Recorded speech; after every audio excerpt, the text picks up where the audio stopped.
For you is another SPSM chat. Hashtag SPSM. Please, please, please use that hashtag whenever you can when you're getting involved with the Twitter chat. I appreciate everyone who has joined us so far. This is week 3 of the brand new SPSM chat right here on twitter.com/SPSM chat. If you're watching on Periscope, that's totally cool as well. Feel free to give us those super hearts, yo. If you're watching this on YouTube or Facebook or SPSMchat.com later on in the day, later on in the week, later on in the year, that's totally cool as well. Still feel free to show some love, leave comments on the Facebook page, follow us on Facebook, subscribe to the YouTube channel, go check out SPSMchat.com where you can check all past episodes. And I want to make sure that I pin this live stream to the top of the profile so people can find us. Pin to your profile. Do not delete. Please do not delete. Okay, so our guest this week, Mariangela. I'm going to let her pronounce her last name right because I want to make sure I do it justice. She's going to be talking about her project, Faces of Fortitude, and giving voice to people with lived experience from all walks of life. We're going to talk about diversity. We're going to talk about what's the most responsible way to tell your story, why it's important, and why having a safe space is important. So if you have anything you want to contribute to that discussion, or if you just want to sit and watch, learn, that's totally fine.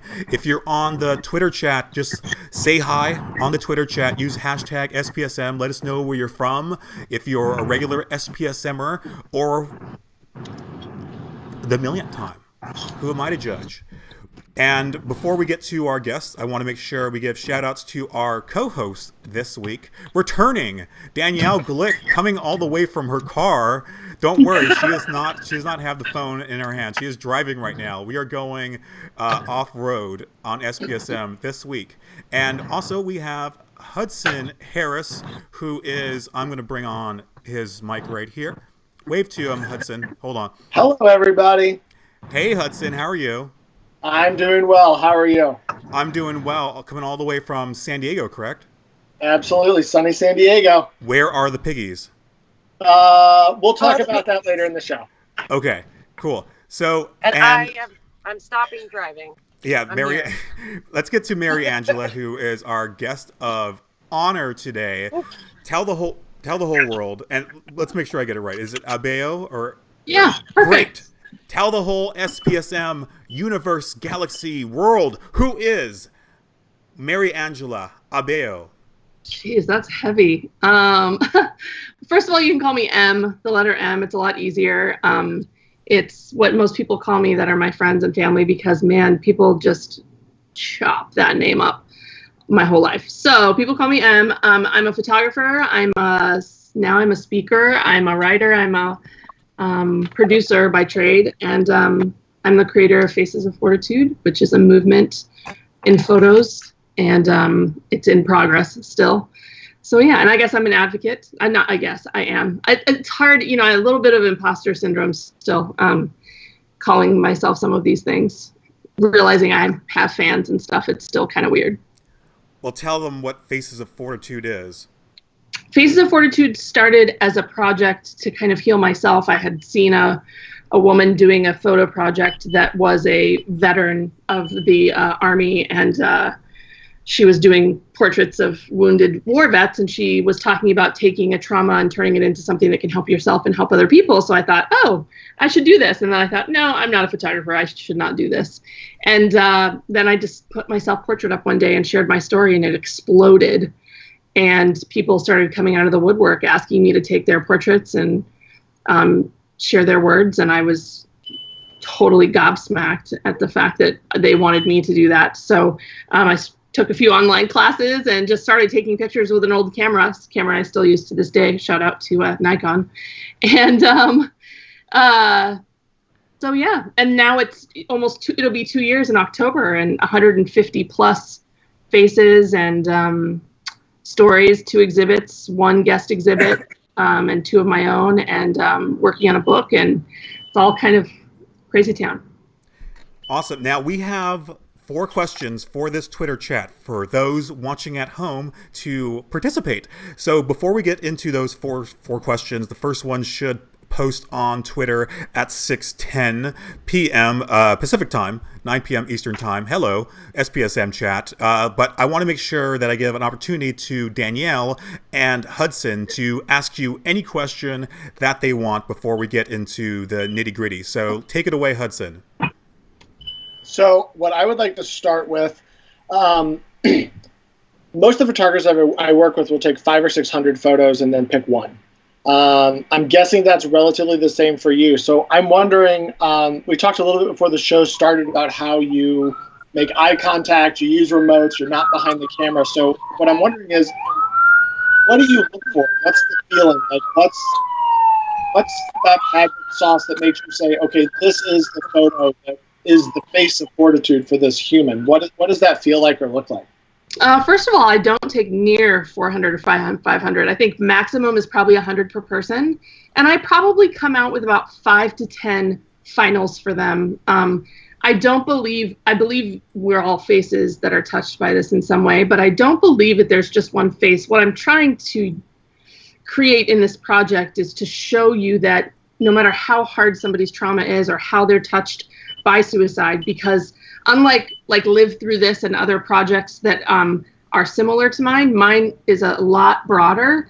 I'm photographing attempt survivors, lost survivors, first responders of suicide specifically. So it touches all of us if you look hard enough. I want to touch on the moments where they're pensive, where they're listening to my story. So that's how the sessions start, is I tell my story first. And while they're listening, you can see the emotions on their face, because everyone wants validation. And once someone connects to something that I say, I'm very good at reading body language now, and I can see them kind of go, and they'll get emotional. And then they'll go through this process for me where they can't wait to tell me their story because it's similar to mine in some way. Or I also lost a brother, or, oh, I had a mom like yours too, or whatever.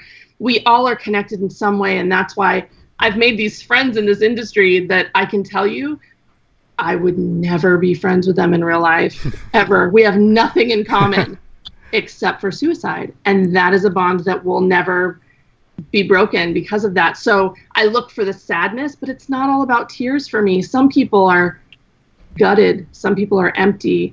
Some people, but then they'll smile and they'll have this laughter during their tears. And I find it in really weird places in conversations. So I tend to move between the camera and my chair, because I really think that when somebody's telling you something, sometimes that they've never spoken to anybody else ever, there's something really important about the moment of realization. I don't know if you know what that means, but it's, if you had something tragic happen to you and you want to tell me about it, there's something really important in my reaction for your healing. Mm-hmm. So if you say, I had a horrible abuse situation with my dad, and you get in detail with me, my response to you, I'm so sorry that happened to you. My reaction, being authentic and terrified and horrified and gutted for you, validates you and helps you heal. And so I need to be looking at somebody when that happens, because I've had people go, I've never had somebody respond to my trauma that way. That's the photo I want, that moment where they're like... That is a way better answer than I thought there would be. I wanted to ask the question, but that's amazingly deep. I think that's one of the things I've learned more and more, is that it's the sit with it mentality. It's that being with somebody in those moments. It's a burden shared, it's a burden lessened. That's beautiful. Thank you. Yeah, it heals me too, because when I'm telling my story, because it's the only place besides my partner and my daughter, they're the only people, the chosen faces are the only people that know my brother's story of suicide and my story in very detail. Yeah. It's a story that I hate that I'm sharing it so many times, but it's actually so good for me. And I think they're very surprised that I share it in detail. They're very like, that's intense. That's a lot. But it shows them that they're safe to share theirs too. So it helps me. I heal every time. Every single session is just a little bit more for me. I've had this experience giving talks at conferences, and like I've always been one where I talk at conferences where I don't belong. So I was a lawyer talking at security conferences, at software conferences, all these things, and I've had this experience where the more I've talked about mental health, both personally and like on stage, I've had these like amazingly intense personal moments with people that I would not only maybe not be friends with, maybe I would, but would never have a chance to meet, but that are like, you're about to talk about something that matters to me, and I need to share this amazingly intense personal experience with you and like that has been such an amazing motivator for me because it's a real connection. It's raw. Like it's all of them showing up whole. That's really amazing. It's finding your purpose. That's what I think it is. I mean, you're propelled by something else in that moment when you're realizing that something that's happened. So you're in the speaker circuit. I'm just starting it. I've only done like 2 real speeches, and then my TEDx is in like 3 weeks from yesterday. I can't understand. I'd love to share. Hey, Hudson, Mariangela, I want to make sure we get to our questions. It's sorry, we could just talk for hours. I know. Hudson. I give Hudson just one little inch of freedom, and he runs wild with it. And Danielle, I'll let you ask your question once we catch up. So hopefully you found a place to park. So I'm parked. I'm good. Let's see if this works. First question, right down there below, and it's also been tweeted out on the SPSM Chat account. Question 1: how important is it to have a safe space to talk about suicide? Now, I will go to Danielle first, since she I don't want her to feel left out. Then we'll go to Hudson, and then we'll go to Mariangela. And if I feel like it, I'll put in my 2 cents. But I want everyone out there in Twitter land to respond to as well. The way it works is on a Twitter chat, respond to the tweet that says this stuff on it. Reply with A1 for question 2, A2, and so on and so forth. There's 4 questions. So you want to make sure that you use the hashtag SPSM for every single tweet. If you see someone out there, take care of your neighbors, and if they're not using the hashtag, just quote tweet it and just add the hashtag. That way it makes it easier for everyone to follow the conversation and to archive as well. So there is my little spiel. Let's get to Danielle. Hi, guys. Thanks for being patient with me for starters, as my power's been out and I'm sitting in a parking lot. But going to your question, first of all, you explained it, Mariangela, like so perfectly. Like everything you were saying was everything that I feel. And like we're connecting that to how important it is for a safe space. I am both an attempt survivor and a loss survivor. Actually, how I someone had told me that they're there, and that were like myself. I felt like I didn't really have a place. I did feel comfortable talking about it. Yeah, my therapist. Yes, I went to grief counseling. I was going to a support group for loss survivors after the person I was dating died in 2014. The community very for me.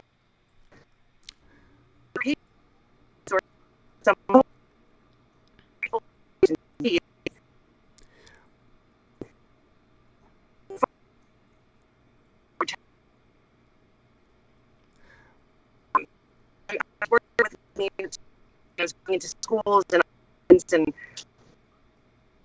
I, for the first year, telling my story. I was in the community that in the town I grew up in, telling people that like knew, guess what, you know, I've attempted and I survived. The more I talked about it, the more I felt safe. There's always going to be people I feel like who don't understand what I'm going through as survivors, or like you know, either lost or attempt survivors. For me, it was the lowest point, and I felt completely alone. And so I'm completely beyond grateful to you for providing another community for people to not feel alone, because we're a lot less alone than I realize, especially in those dark moments. I wish I didn't have the ability to connect with both sides of it, but it also, it empowered me. I'm now a working therapist. I wouldn't have gotten to where I am today without having been through what I went through. So a safe space is super important, and I hope that I'm able to provide space for more people for many years to come. Did you get enough? Thank you for everything that you do. Did you get enough of that, Mariangela? I know you were Danielle was breaking up on my end. I got all of it. Great. Thank you. That's so cool. So let's get to Hudson. You try. So Hudson, moving along. Safe spaces, how important are they? Safe spaces are incredibly important. I gave last week. I gave a talk on suicide prevention in the HIV/AIDS research community. If any of you are listening, hello, thank you for joining. And I brought our baby piglets with us. The safe space concept, I think, in public and in private is incredible. And what I like so much about the work you do, Adam, is it's the capture of the moment where you're safe to be alone, but you're also with someone. And I think like the safe space concept, I think sometimes gets washed out in the media, or there's a bunch of rigmarole around it. But I think that ability to talk safe and talk real is like you were describing at the beginning of the show, and that's what I try and do on stage when I talk.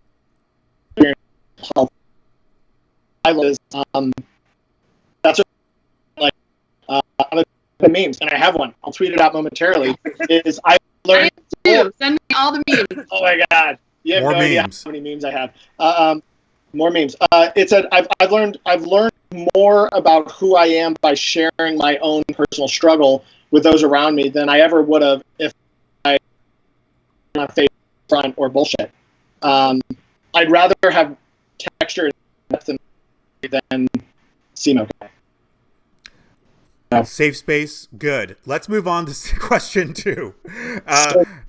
How can someone tell their story in an effective and responsible manner?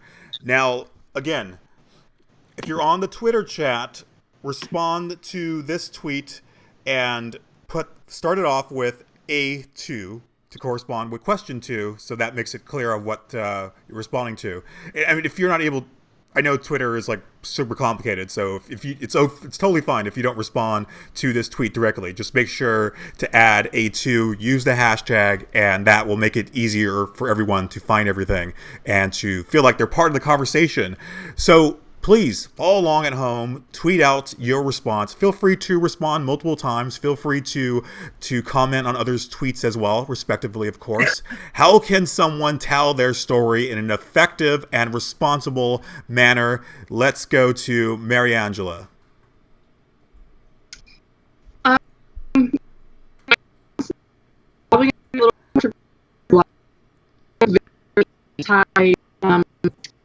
When we're talking and attempts are very word placement. Very, I really think person is that a person, and I think it's fucked up that we police people on saying the way that they may have taken their life. I agree with education, school topic. People that have not been touched. People alone that are grieving because they're just not able to get the toxic out that they need to get out. If we police people, so creating a safe space, having an unconditional safe space without like police on people. Their freaking country. We're not safe space here, and I talk about this in the talk doing it. It can be a break room. It doesn't have to be a physical place. Because somebody knowing you're not there because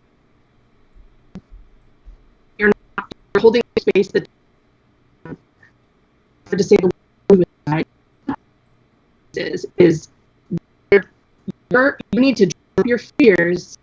My safe space is not safe. It's uncomfortable because it's an uncomfortable topic. So I did a shoot with a woman, a case coming up, that lost her husband to suicide. I've been struggling with the mental health of my husband, who comes from a family where his dad took his own life, mental health issues in his family. And I had been struggling for 2 weeks with my own husband's mental illness issues. She sat in front of me and talked to me about the loss of her husband and red flags and everything, and it was a lot for me. And I without even realizing that all of my fears tumbling out in between us onto the floor into this little space, and it was a safe space for me too, because I was able to tell her my fears. Why? Because she had been through the same thing, because I knew she wasn't going to judge me, because I knew she was so happy that she was able to say, hey, let me tell you the things that I feel like I missed. Let me tell you the things that I regret losing my husband, so that maybe this doesn't happen to you. It was so emotional for me, and it was a safe space for me too, because I didn't feel policed. I didn't feel like there was a time limit. I didn't feel like anybody was judging me. It was just a space between me and this person who had this trauma just like mine. So I think a safe space can be anywhere. I just think we need to get away from all of this politically correct police and bullshit. That's just my personal opinion. What say you, Hudson Harris? I just want to chime in that. So I'm a parent of a 7-year-old and a 5-year-old who has some very special challenges in life, and we're going to work with those. And I think what you just said that resonated so much, like what I hope defines me is like giving my kids a safe space that they can say wrong things. Like they can say fuck. Like they can make mistakes. They can say these things and talk about how this feels. And I think we lose something when we're kids to adults. Like my kids don't have filters. When they're really pissed off or they're really mad, like my littlest just had dental surgery he had really soft teeth, and he just kept saying, that man hurt me. Anybody ever hurt? Like he just didn't understand it. And I think that there's something that we lose as adults, where how we want to express pain is the exact right way to express it. Danielle?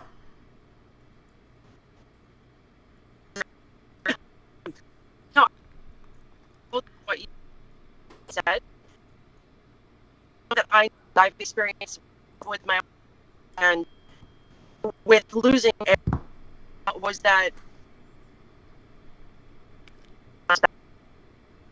really, I love family death, all of it. 3 years later, one still him up. Love, we dated, is reunited, and gone more. And 5 years later, I still feel pain. I still have to be trusting people. I think that an issue in the history of the world, but like you've said about your experience, like it's also empowered me, it made me stronger, it gave me purpose in life. I don't feel like I should have for myself to make other people around me feel comfortable. Yeah. That's what I'm going through, and I feel it out loud, and I'm going to scream at the top of my for the Right. I understand, like, I see a lot of like reporting media that does make me upset because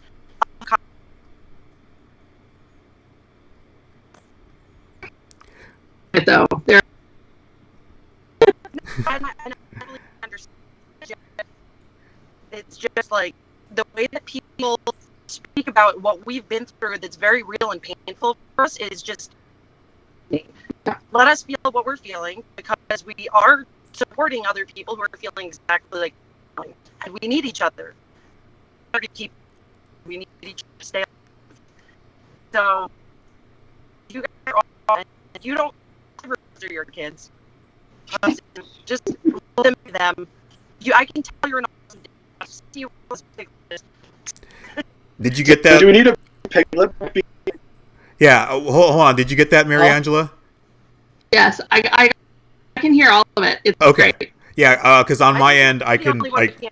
I can't really hear Danielle at all. So if you can do me a favor, Mariangela, and kind of paraphrase what Danielle said for the people watching at home, that'd be great.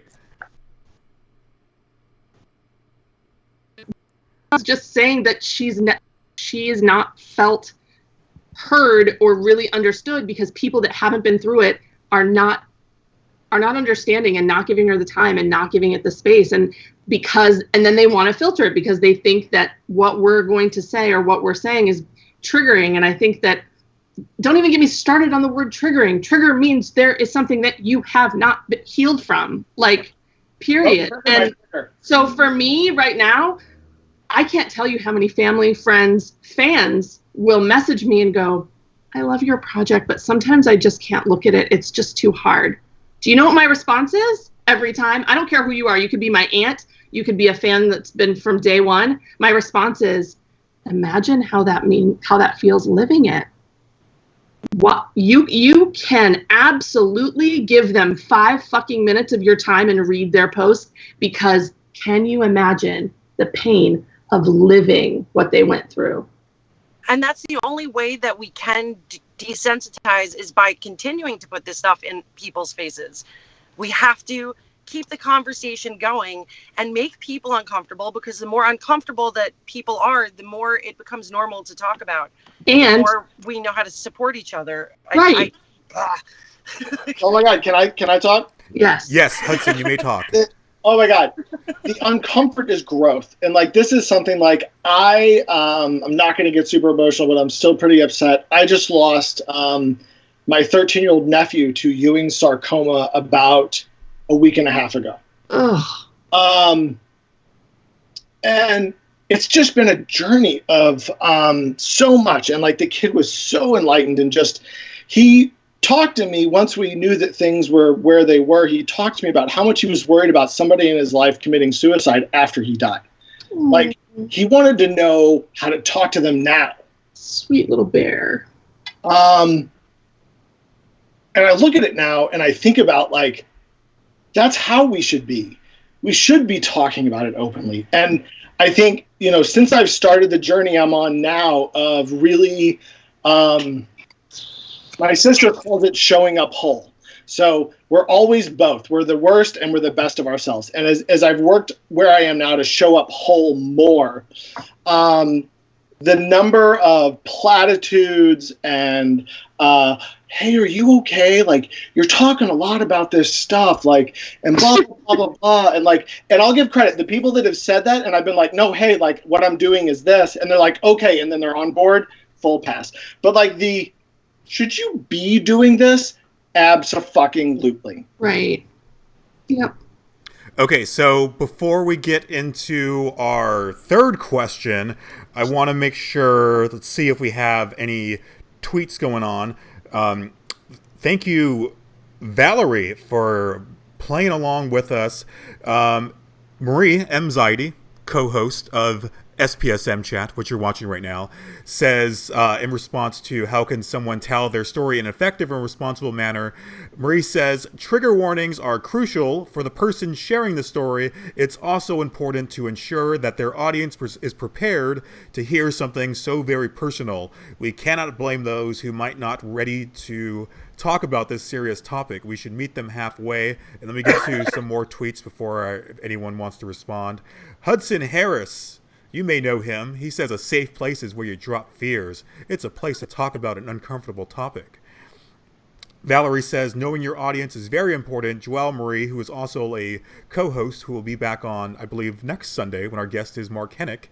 Be aware of who you're speaking to. If it's a mixed audience, are you trying to reach everyone the same way? What is the specific point of telling your story? What do you want to get across at the end of the day? Protect yourself. You do not need to bare your soul.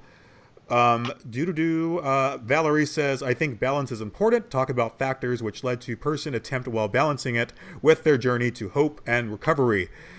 Okay, so let's get to our next question. And because I got to keep this train moving along. But if anyone wants to respond to any of that afterwards, by all means. But let's get to the question 3. Let's get back on track.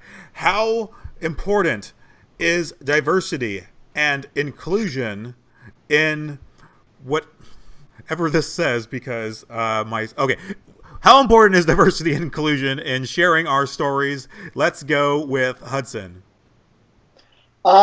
It's really interesting. I have actually been wrestling with this question a lot over the past year and a half. Really, I'd say heavily the past 8 months. I have, because of talking with you, Rudy, with work with AAS, with AFSP, and the stuff I'm doing.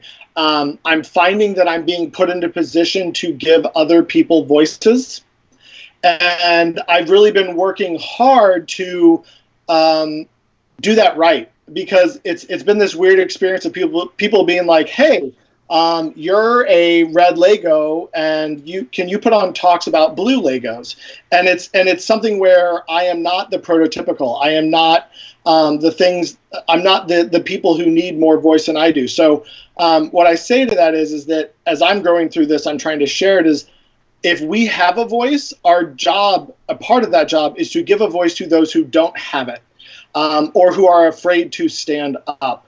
And that's something that every talk, every professional thing I do, all of that, I try and think about who does need the voice here, and how can I help amplify that.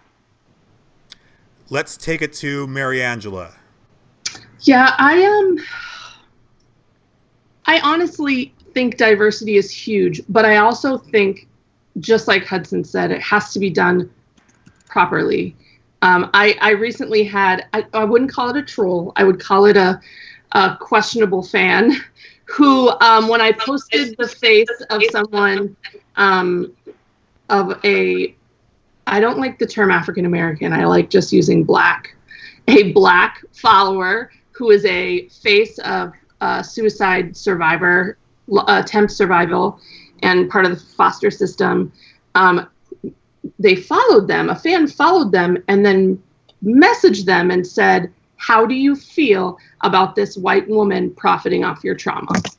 And they, who are now friends with me and know my motives, were like, you obviously don't know Mariangela, but I do need to make sure that my purpose in this, when I represent or post stories of other cultures, races, everything, that I'm doing it appropriately, and that I'm giving them the microphone, so to speak, for themselves.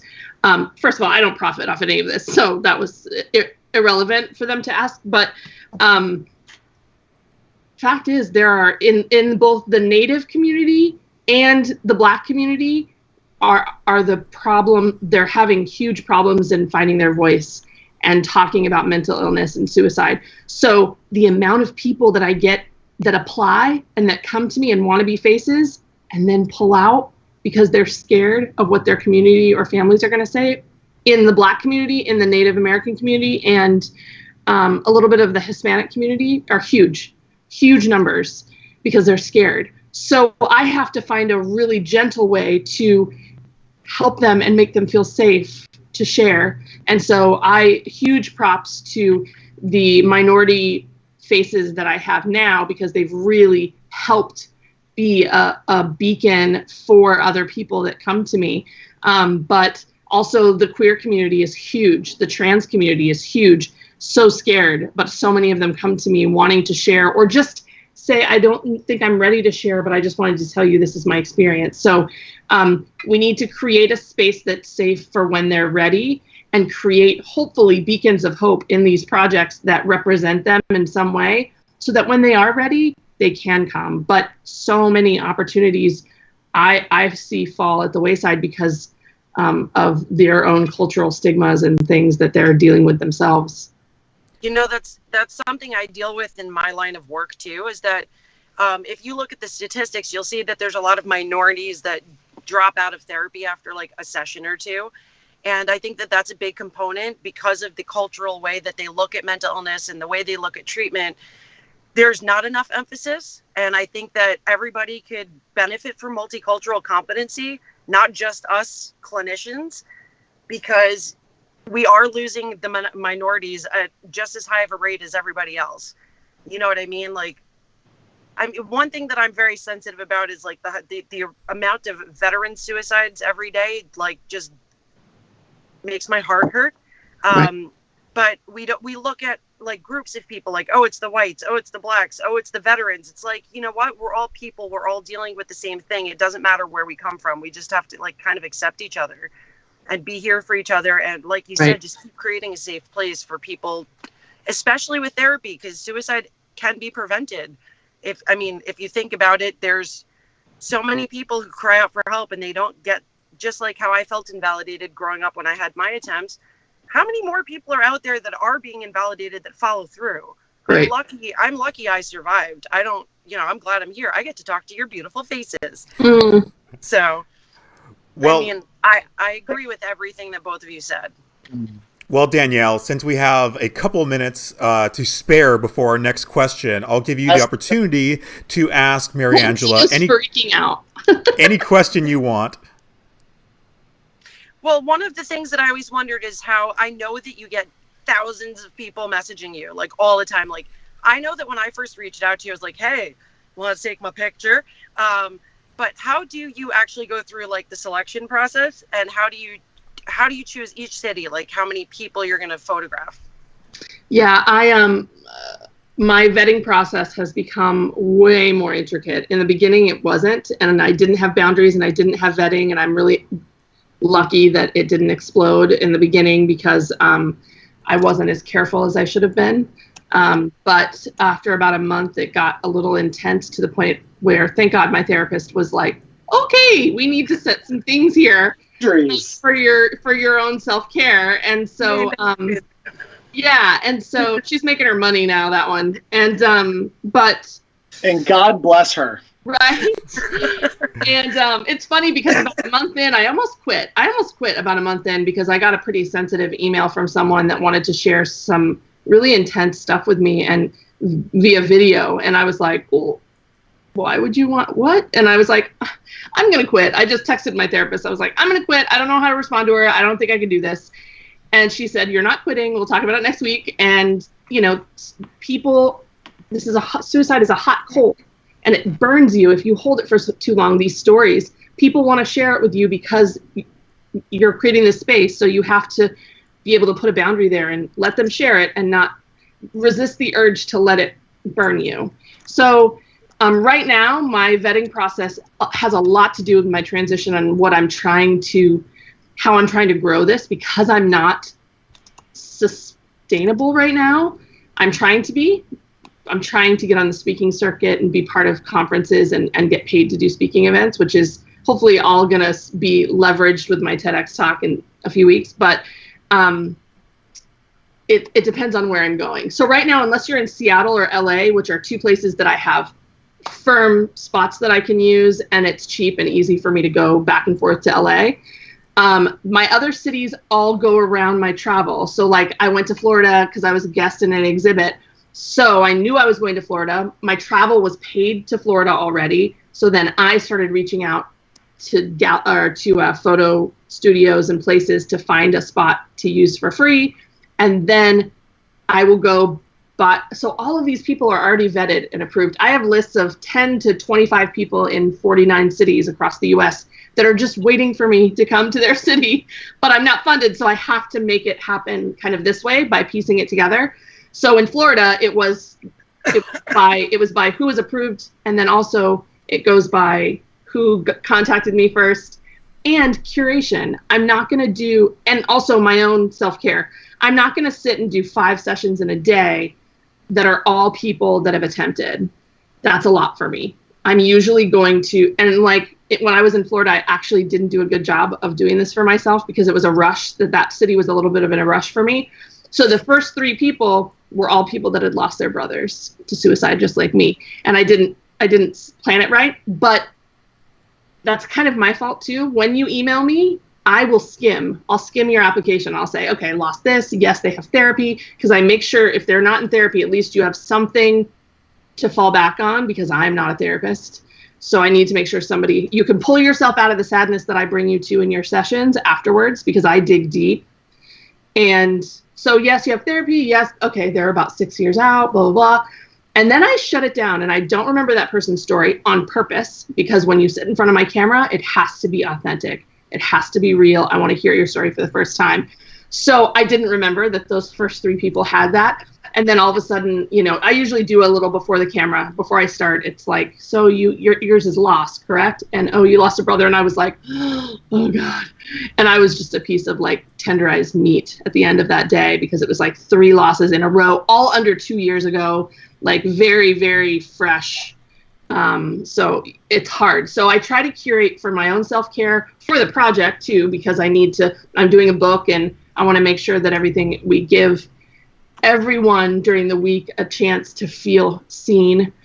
So if you're an attempt survivor and you keep coming back to my page and I'm doing all loss, you're not going to feel as much validation. So, so it's between that and my travel and all of that. It all kind of goes together with my how I choose people. Yeah, I love how you have this whole structure laid out. You have your kind of like your guidelines and like how you practice self-care, your boundaries. That's big, is boundaries, because like you get people like bombarding you all the time, like wanting to be featured in the project, or like think that they can exploit you somehow. I'm sure there's a lot of bad apples out there, and the fact that I get some tourists for sure, which you wouldn't believe that you would get tourists in this arena, but it happens. Can I tell you guys a funny boundary story? Sure.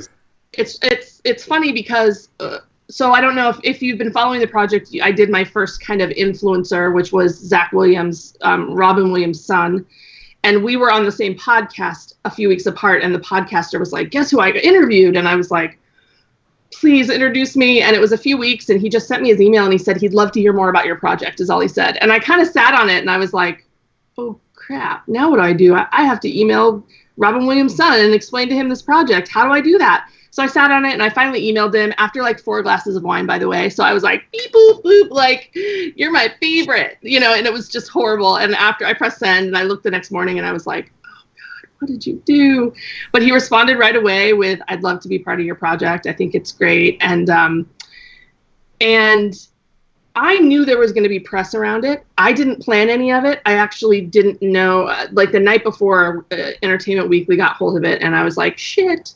And so we prepared my website and everything, and it was a lot of press, but it was actually manageable. And then I should be careful what I say into the universe, is what I'm learning right now, because the universe is way too in tune with me right now. So it was like 3 days after, his post had gone for 3 days. It was great. The response was huge. He's lovely, so much like his dad, so personal.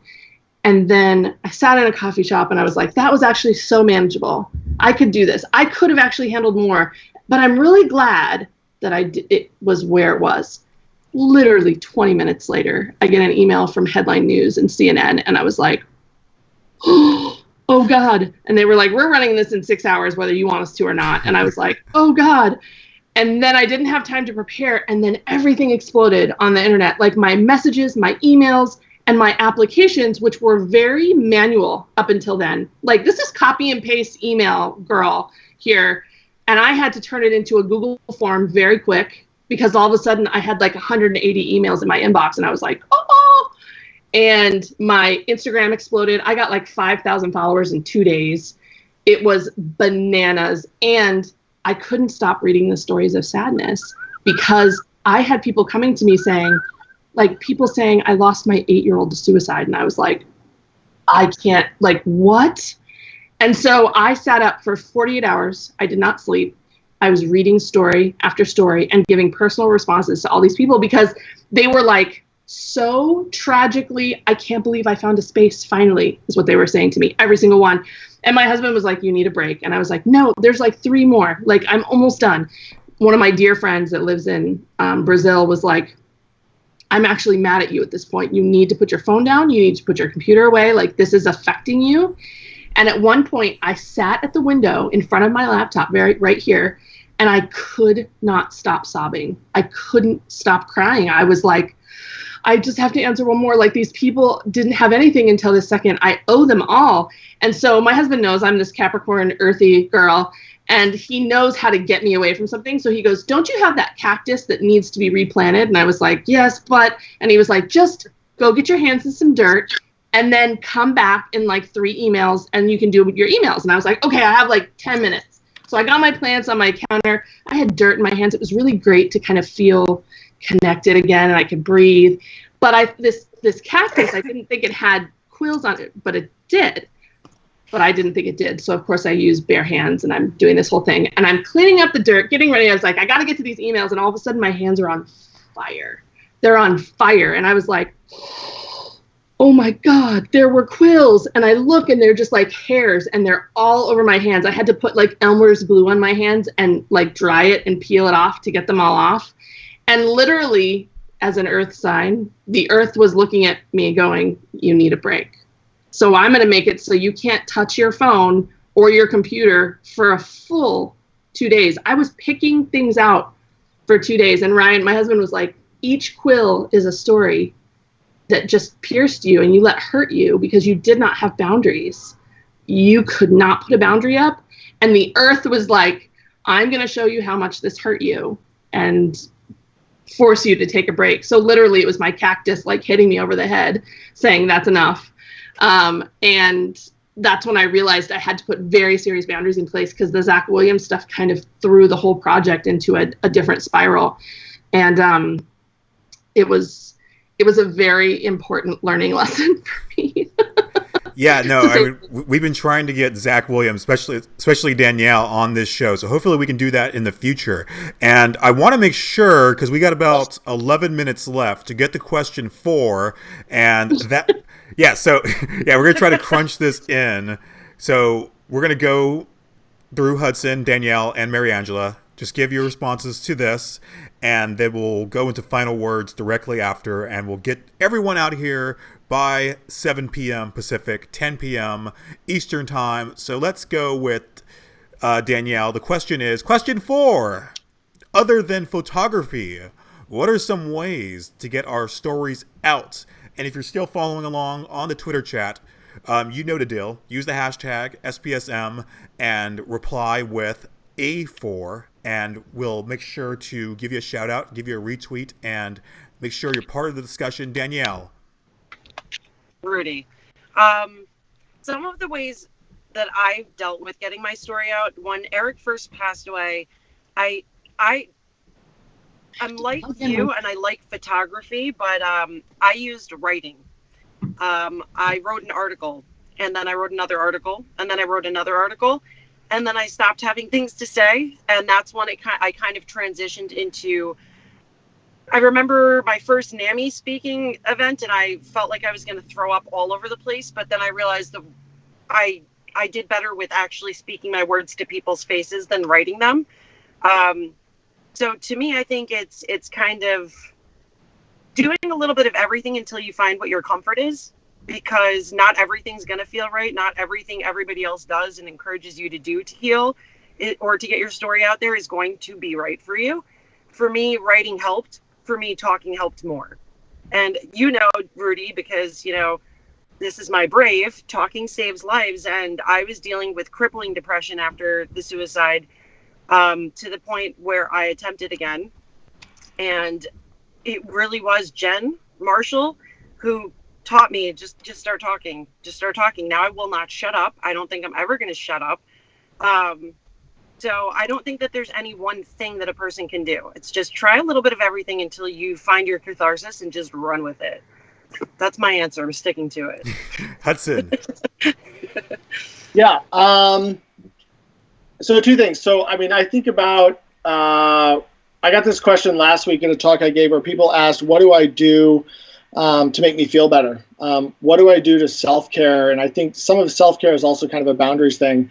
So I have 2 things. The thing that I do a lot, and I am unashamedly proud to admit this, is that I am a proud subscriber to iBleach on Reddit. And it is a subreddit of What is it? puppies and kittens. Yes. Do Yeah.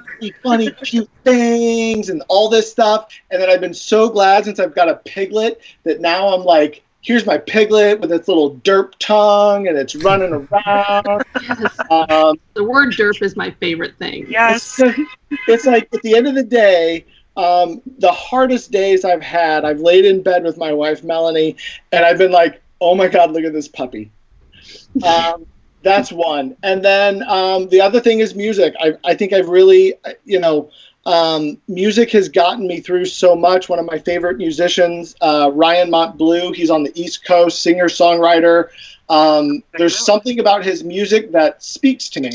And I think if you find that music that speaks to you, if you find those things that speak to you, that's your self-care. And I would love, tag me on Twitter or Instagram at Mental Strategy. I would love to hear what your self-care strategies are. Like, not the ones where it's like, I'm going to go to the gym and then I'm going to eat some really healthy stuff. And then I'm going to garden. Like, that's all great. And it helps me too. But like, what's the stuff at the end of the night? You're like, I'm going to get, and this happened, Grater's chocolate chip ice cream and cookie dough.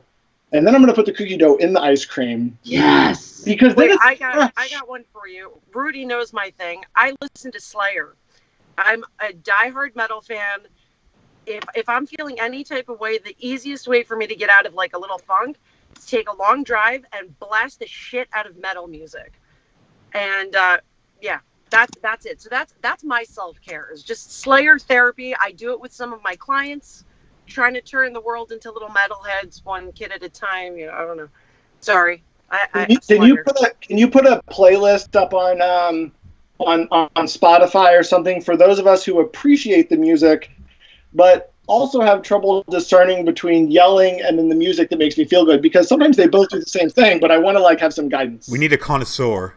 I'll put together a metal list for everyone right here, right now, and I hope some of our followers are like, yes, metal. I got you. I got all of you. Slayer. Yes. Use the hashtag SPSM metal. SPSM metal. Okay, Mariangela. I have a metal list for you already on Spotify. It's called Fuck Off. It's called Fuck Off, I'm Writing, and I created it when I was writing my TEDx talk. And it's all metal all the time from yes, it's hardcore. And it's like, if my husband saw me listening to it, he was like, okay, I'm staying away. And text that to me. Yes, I'll text it to you both. And I listen to music is a huge thing, just like Hudson. I will actually put my headphones in and I will go on a walk.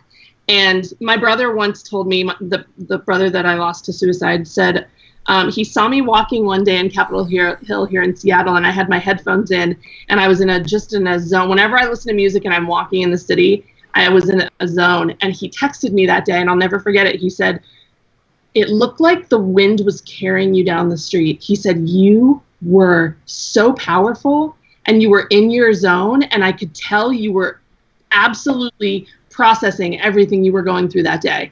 And that's exactly what music does for me. And so I will usually get my headphones on. I'll listen to something by myself. I love me some red wine.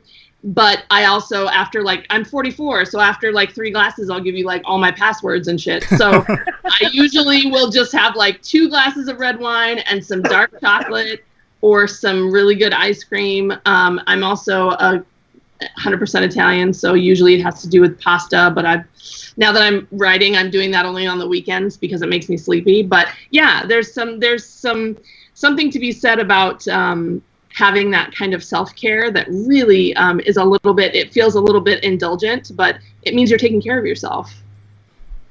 Okay, so before we wrap things up, I want to get into final words. We got about 4-ish minutes, so let's go with Danielle. Let's keep it pithy, and keep in mind, let's go back to the topic, giving a voice to suicide survivors. Danielle, final words. I think the best voice is your voice. Just be honest and don't let what other people think or feel about what you're talking about bring you down, because it's your reality and it's your story, and no one can change that or they shouldn't be making you feel less valid for what you've been through. I think that's pretty much all I got. There's an ambulance coming by, so next person. Hudson. Hudson.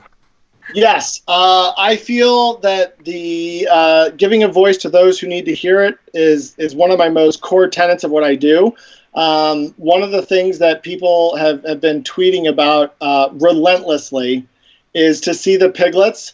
So I want to just give a brief update on the piglets, is that we have our pig. One of the pigs found a new home, and the pig that we're keeping, his name is Hamlet. Yeah. And this is Hamlet. I just want to share him with you.